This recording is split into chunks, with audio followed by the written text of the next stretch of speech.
Now, if only I did have a few more colors in my hair. How about that? Bjergsen taking down the IWCA 1v1 champion there. And not to be outdone, though, next up, we've got a couple of guys who are very familiar with each other, no doubt. Starting on the blue side for Team Fire from Korea's LCK, looking to be the predator in this matchup, it's PraY! And his opponent on the red side, also representing Team Fire. He showed he's not afraid to step into the AD carry role yesterday with his win as Lucian.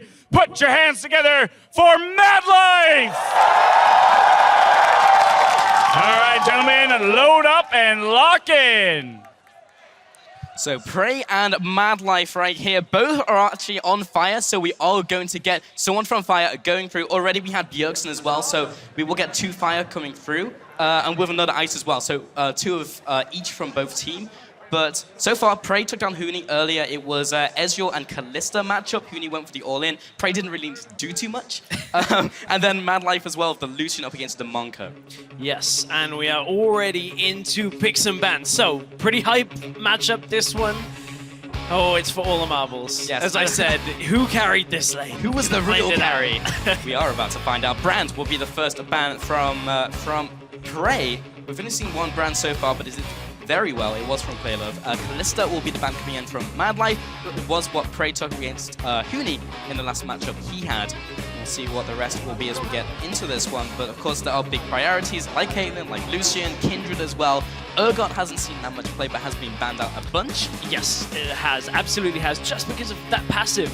The ability to get extra armor reduced, you know, a lot of the damage, so much of the damage in any AD matchup. We'll get to it if we see an Urgot. It is still available. Yeah, Kindred will be the next ban, followed by Lucian, pretty much as we just mentioned, will be the staple bans in these 1v1s as the meta has evolved over the last day, and also IWCA.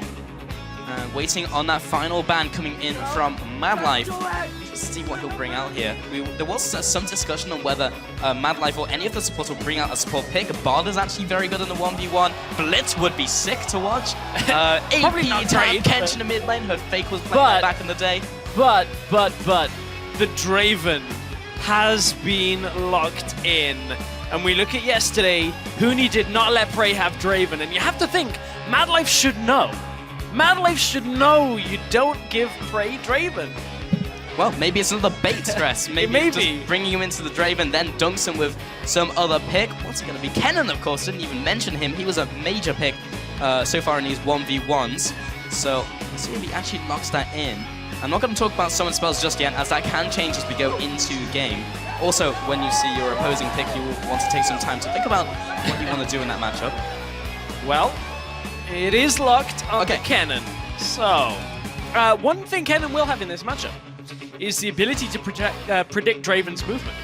You can throw out the Razor Shuriken right where the axe is going to land. You either force him to reduce his own damage by not allowing him to catch the axe, or he gets one of the procs of Mark of the Storm plus the damage. So I like it. I like it from MadLife. Try and control a little bit of the space. Of course, this was blind, so yes. Unless that's kind of like actually the master plan here from MadLife. Yeah, I mean, that is one of the drawbacks from Draven. You're kind of scripted in where you're going to go, but at the same time, you have a lot of damage to make up for that. So it's all really about the first couple levels, trying to get the level up, and then Draven maybe trying to get in there and punish Kennen, because his level 2 power spike isn't quite as strong as Draven's. No, it isn't. And honestly, you have to kind of get to level 3, so you have all of your abilities available. That's when you can really start to punish people. You can still do it at level 2. We saw Reckless very effectively yesterday, actually winning the game without ever getting Lightning Rush, because he kind of won at level 2. So as long as you have the ability to Q and W and get the auto attack with the Mark of the Storm off, that tends to be enough.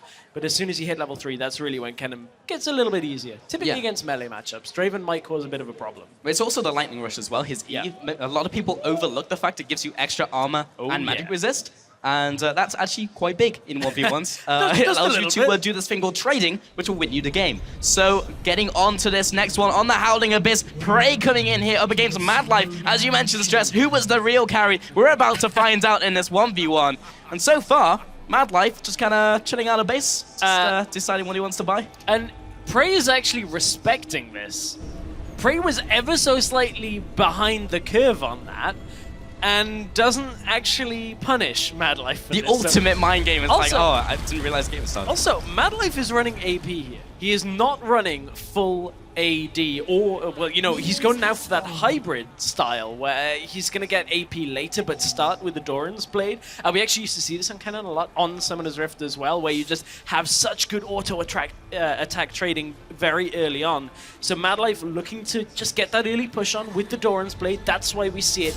It allows you now to trade very effectively onto the minions, and you kind of just ignore a lot of the actual champion trading fairly early on. Yeah, so actually going with this setup as well, I expect him to max W over Shuriken, because it's very actually difficult to land that, as we saw.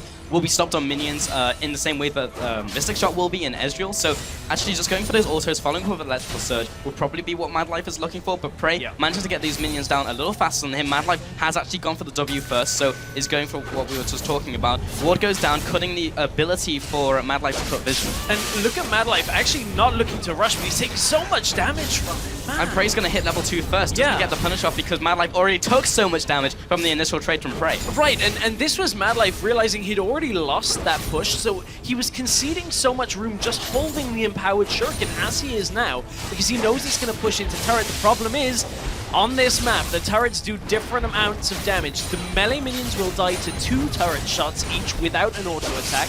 The ranged minions will die with 1 plus an auto. If pretty much anything touches those ranged minions, 1 tower shot will kill it. Yeah, basically, if the melee minions even, which do so little damage, you are not getting those casting minions. It's just not going to happen. MadLife has gone for a point in Thundering Shuriken as his next level. PraY, once again, gets the level 3, so we'll have all of his abilities now put a point in Blood Rush as well. Has control over the relic as it spawns at 125.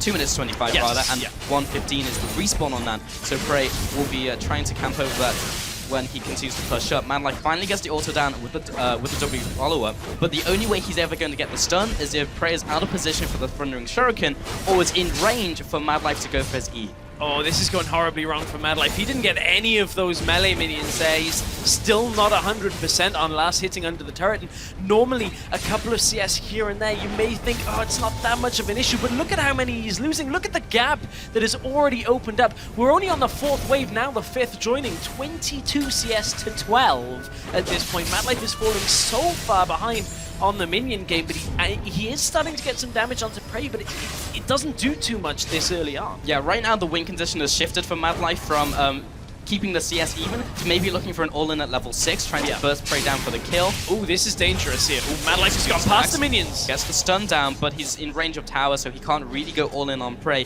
PraY may go back here in preparation for level 6 and just get some items under his belt. And MadLife right there goes past the range minions, but is far enough that his auto attack doesn't actually drag the aggro onto him. So we got a little bit lucky that PraY kept moving back away, because otherwise MadLife would have taken so much damage from those ranged minions. And right now, MadLife just looking to set up the push, reset the wave, look to recall himself. Yeah, honestly, I felt like MadLife knew that. I think he was pushing forwards enough that PraY knew he couldn't return damage onto MadLife, and going for the trade regardless of minion aggro wouldn't have mattered for him. PraY, as you can see, any damage on those caster minions means you cannot get it if it's in the tower. So difficult. And yeah, that's one of those things where it's like, in those situations, you just have to be mindful of where the minion aggro is going to come from, because it will deal so much damage. And if a full wave of 3 ranged minions starts attacking you, every single attack is going to be the equivalent when the 3 of them attack as 1 champion. Okay, so PraY should be first to level 6 here as he's got a couple extra minions as MadLife has only now come back into lane. Relic has spawned behind PraY, so we've got that to fall back on. MadLife should be coming up a little later as he took that second. And really looking for this level 6 now, that's a major thing that will open up this game. Big minion push coming into MadLife now. Will be very difficult for him to really push back. He doesn't have any AoE unless he can get in range for the E. Oh, that first minion, auto Q would have killed it. MadLife couldn't quite get it in time either. Will get the second though. It's so difficult to CS here unless you can get the actual kind of angle on the Q and the autos in the right time. MadLife's doing a better job now. As I say that, he missed one as the minions aggroed onto it, but you know, you win some, you lose some. Yeah, okay, so around 10 CS ahead now is PraY, and actually first at level 6 was MadLife. I was wrong on that one. Now PraY gets to level 6, and MadLife may be looking to jump in here with the ultimate. PraY's not currently in kill range, so MadLife will want to try and get some damage down onto him, but it's so difficult with the shurikens, and if you get in range for the auto with cannon, you're going to take 2 autos or more from PraY, which are going to hurt way more. Yeah. Ooh, you can see there's the telegraphing of PraY now has 2 axes. How will the juggling go for PraY? This is a lot of damage if he gets 2 autos off onto MadLife here. Will focus down the minions for now, though. Taking so much damage, stand aside as well. I actually feel like PraY could have gone in for an extra auto down to MadLife, but was paying respect, being so near the turret, also with the level 6 on MadLife. But again, he's not in kill range, so definitely PraY could have gone for a 1 more auto, maybe even 2 with the attack speed now. Something that not many people know is you can, as Draven, if you have enough attack speed, you have to click Q again to add more axes into your rotation. So you can actually be juggling like 3 or 4, or like many axes. If you're max attack speed, I think I've seen someone juggle 5. Probably won't reach that. That's pretty micro-intensive, I'm not gonna lie. If PraY can do that, but this is all about micro That is true, but so much of it is about the minions. You can't just go juggling 5 axes around and run around and not care. But PraY taking a lot of damage, will trade it back onto MadLife for now. Very tense game so far, but you can see PraY has extended. Look at the lead he's got, Pulse. 56 CS to 45 right now. PraY is in full control. Yeah, in the last 2 or 3 trades, we've seen MadLife just get ahead, or rather PraY get ahead of MadLife, just managed to get 1 more auto down on the retreat, and MadLife is just finding it hard to put down damage and bring PraY into kill range, and because of those double Darrens, PraY is basically up to full health again, and once again you see the grass come out. MadLife, his window is closing rapidly. We're at a pretty important point here, because if PraY can recall, he has the gold for Hexdrinker. He already has the longsword in his inventory, and Hexdrinker is going to go so far against MadLife. MadLife's building half AP as well. Whoa, that's not a Hexdrinker. That is not a Hexdrinker at all. That is a VF sword that he picks up on Draven. He wants to win this with a kill right now and make sure he can just take out the minion wave as fast as possible and just go fully ham on MadLife at this point. I'm a little surprised at this. Yeah, that's interesting. And now MadLife goes back. Does he pick up Seekers? He's got 1200. He could complete it, plus then go for added damage if he wants it. Yeah, is it worth with the opponents at 70 CS though? Because Seeker's on guard kind of crap basically by itself. Okay. Gonna fight fire with fire, bringing out the needlessly large one as well for more damage. Great. So one thing about getting damage as opposed to sustain on this map is that if you don't actually get the all-in, it's pointless. So, I mean, one of these players going this build path is not going to lose the game because of it, but makes the game so much harder for themselves right now. If MadLife can somehow get, you know, a full ult channel off onto PraY, if he can get that W stun and then continue to just do damage, it could be okay, but I mean, MadLife's in a tough position. PraY actually just needs to farm this out to win. So important just right there, MadLife took the relic at full health while he was down there, so that's been denied for PraY. So if MadLife takes a fight over on PraY's side of the map, he won't have that to fall back on, and will be able to just go on this uneven playing field. I love what PraY did right there. He had 2 marks of the storm, so he actually backs off to try and get MadLife to come into W range. The same's going to happen again. Look at MadLife trying to come out of Fog of War just to proc the stun and follow up with damage, but PraY last time efficiently traded the auto back. Will ult the wave just to make it push. He's going to recall. Yeah, he's going for the CS win. He's either going to recall here or just wait for the wave to reset. Yeah, right now being 3 waves away from winning the game, he's just going to keep farming it out. There's no real reason to try and straight up kill MadLife. MadLife, he's I love it. The side of the map. I love it. It's great. So with the ward in the bush on PraY's side, MadLife has full control of the area behind PraY's minions. So MadLife never has to cross it and denies so much of this farm for PraY. He says, if you want to go for a CS win, I'm going to make you fight me for it. And MadLife won't take aggro from this until an auto attack lands. He can just queue out again and again and again. They can even hit PraY, and MadLife will be fine as long as the minions are just attacking his. Yeah, literally notice this. MadLife is not even hitting the minions. He's letting it go over to his side of the map. However, he did just kill 1 minion, and now it's pushing back into PraY. So it has now been broken. The idea was fantastic. Was great. I love it. He sold PraY out for so long.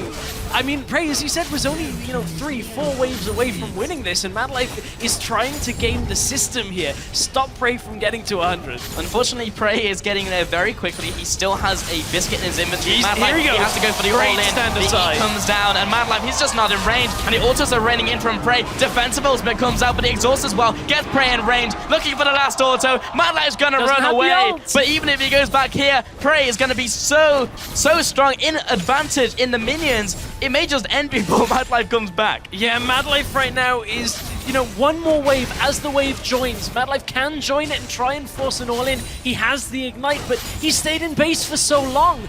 5 minions is all it's going to take for PraY to win this game, and PraY knows it. Does he recall and safely close this out, or does he go to rush? He's going to for rush. the minions. In comes the ultimate.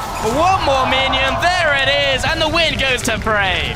PraY, he knew what was going on. I would love to hear some of the communication between those two on that game, especially while MadLife was zoning. I love the attempt.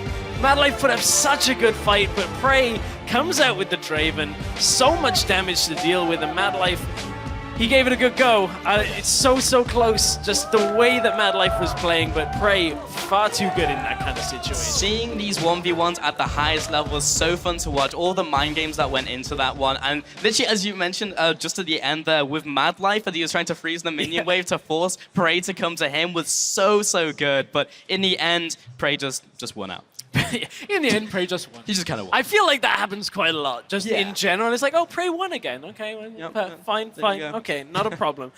That was an awesome 1v1. I like that. Our 1v1s today have been so good for so many different reasons. Yeah. Seeing PraY and MadLife go at it was that's a special moment, I think. I like that. Yes, it was. Now, we're both from Fire, as we mentioned before the game, so at least one Fire will be going through.